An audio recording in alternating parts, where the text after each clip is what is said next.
একটা জিনিস যতই খাটো ততই লম্বা হয়।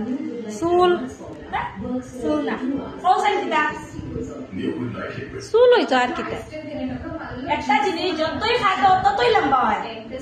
চুল চুল খাটো লম্বা হয়ে যায় না লম্বা হয় নানি হ্যাঁ তোমরা যে বেগুত আছে তোমরা কিছু জানতে।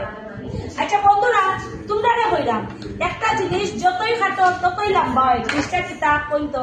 আচ্ছা আরেকটা কই একটা জিনিস যতই টানো ততই বাড়তি হয় কোসাইন কিটা তো কইতে পারলাম না কইতে পারলাই না না বন্ধুরা তোমরা কইরা একটা জিনিস যতই টানো ততই বাড়তি হয় জিনিসটা কিটা অবশ্যই আমার কমেন্টে জানাইবা। যদি আপনারা কইতে পারেন না আমি নিশ্চয়ই আপনারা কইমু। দুটা প্রশ্ন হইল গিয়া একটা হইল গিয়া যতই খাটো ততই লম্বা হয় আর একটা হইল যতই টানো ততই বাড়তি হয় জিনিসটা কিটা উত্তরটা আমার কমেন্ট বক্সে জানাইবা। Thank you.